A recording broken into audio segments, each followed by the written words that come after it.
మగపిల్లలు పుట్టారు.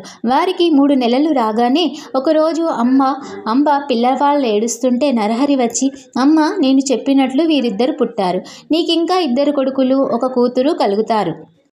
నీ కోరిక ఫలించింది. నా మాట నిలబెట్టుకున్నాను కనుక నీవిచ్చిన మాట ప్రకారం నాకు అనుమతిస్తే నేను తీర్థయాత్రలకు బయలుదేరుతాను. అయితే నీవు మాత్రం నన్ను సంతోషంగా సాగనంపాలి అన్నారు. అప్పుడు తల్లిదండ్రులు ఆయనకు నమస్కరించి, మేమింతవరకు మాయలో తగులుకొని నీవు మా బిడ్డవే అనే భ్రాంతిలో ఎప్పటికైనా నిష్ఠురాలు ఆడి ఉంటే మమ్మల్ని క్షమించు నాయనా. నీవే మా కులదైవమని ఇప్పుడు తెలుసుకున్నాము. నీవు మా వంశాన్ని ఉద్ధరించడానికి ఇక్కడ జన్మించావు.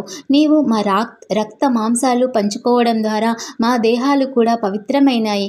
ఇక ముందు మా గతి ఏమిటి అన్నారు. మీ దర్శనం మాకెప్పటికీ లేకుంటే మేమెలా జీవించగలము అన్నారు. అప్పుడు నరహరి, మీరెల్లప్పుడూ నన్ను ధ్యానించండి. మీకొక జన్మ ఉండదు, ఇంకొక జన్మ ఉండదు. అమ్మ, నీకు నన్ను చూడాలని ఉంటే నన్ను స్మరిస్తే తక్షణమే నీకు నా దర్శనం అవుతుంది. 30 సంవత్సరాల తర్వాత నేను మళ్ళీ మీ వద్దకు వస్తాను అని చెప్పి బయలుదేరాడు.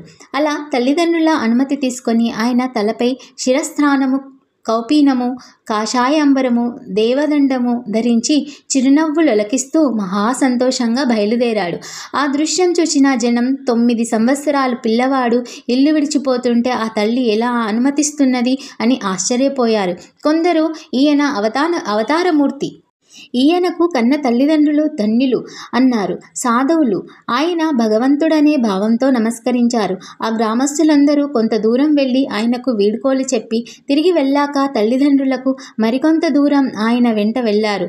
అక్కడ నరహరి వారికి కర్పూరము వలె తెల్లగానున్న తన దత్తాత్రేయ స్వరూపము, తర్వాత శ్రీపాద రూపాలను దర్శనమిచ్చారు. దిగంబరా దిగంబరా శ్రీపాదవల్లభ దిగంబరా.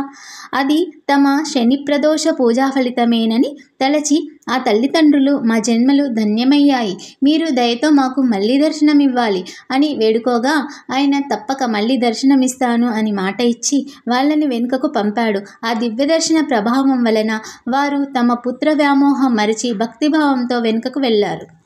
అంటే ఇక్కడ చూడండి, నరహరి తన తల్లిదండ్రులకు జ్ఞానోపదేశం చేయడం వలన వాళ్ళకి పుత్రుడి మీద ఉన్న వ్యామోహం తగ్గిపోయింది. అంటే ఈ జన్మలో వాసన వాళ్ళు మిగిల్చుకోలేదు. పరిపూర్ణంగా తన కొడుకు దైవ స్వరూపమని భావించి సంతోషంగా వాళ్ళు పంపించారు కొడుకుని. కనుక వాళ్ళు ఆ వాసనలు ఉంచుకోలేదు. అట్లాగే మనం కూడా ఎప్పుడు ఏది అనిపించినా దాన్ని అప్పటికప్పుడే నివృత్తి చేసుకోవాలి. అయితే నరహరి బద్రీనాథ్ దిక్కుగా బయలుదేరి దారిలో ఆనందము కావనము అనబడే వారణాసి పట్టణం చేరారు. మొదట ఆయన గంగలో